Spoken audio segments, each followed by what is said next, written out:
টি-20 বিশ্বকাপ জয়ের কয়েক মাসের মধ্যেই টানা 2 সিরিজ হেরে চাপে পড়েছে ভারত।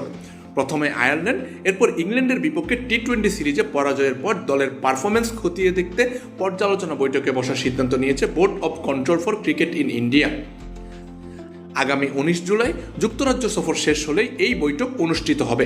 বিসিসিআইয়ের সচিব দেবজিৎ সাইকিয়া জানিয়েছেন, বৈঠকের একমাত্র উদ্দেশ্য হবে দলের সাম্প্রতিক ব্যর্থতার কারণ খুঁজে বের করা এবং সেখান থেকে ঘুরে দাঁড়ানোর পথ নির্ধারণ করা। 2026 সালের টি-20 বিশ্বকাপ জয়ের পর ভারতীয় দলে শুরু হয় পরিবর্তনের প্রক্রিয়া। আয়ারল্যান্ড ও ইংল্যান্ড সফরে ছিলেন না বিশ্বকাপ জেতানোর সাবেক অধিনায়ক সূর্যকুমার যাদব। সুযোগ দেওয়া হয় তরুণ ক্রিকেটার বৈভব সূর্যবংশী ও প্রিন্স যাদবকে। তবে এই পরীক্ষামূলক পরিকল্পনা এখন পর্যন্ত প্রত্যাশিত ফল এনে দিতে পারেনি। সাইকিয়া বলেন, আন্তর্জাতিক ক্রিকেটে এমন খারাপ সময় আসতেই পারে।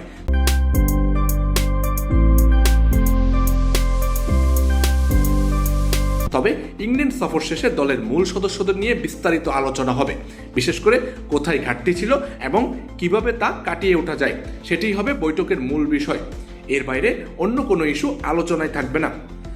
এই পর্যালোচনা বৈঠকে নতুন টি-20 অধিনায়ক শ্রেয়াস আয়ার এবং প্রধান কোচ গৌতম গম্ভীরও উপস্থিত থাকবেন। দল নির্বাচন, কৌশল নির্ধারণ এবং বিদেশের মাটিতে পরিকল্পনা বাস্তবায়নের বিষয়গুলো গুরুত্ব পাবে আলোচনায়। বিশেষ করে ব্যাটিং ব্যর্থতা ও বোলিংয়ের ধারাবাহিকতার অভাব নিয়ে প্রশ্ন উঠেছে।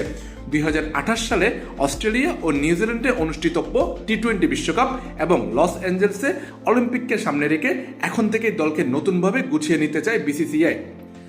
পর্যালোচনা বৈঠকের সিদ্ধান্তগুলো জিম্বাবুয়ের বিপক্ষে 23 জুলাই হারারেতে শুরু হতে যাওয়া 3 ম্যাচের টি-20 সিরিজের আগেই কার্যকর হয় কিনা সেটাই এখন দেখার বিষয়।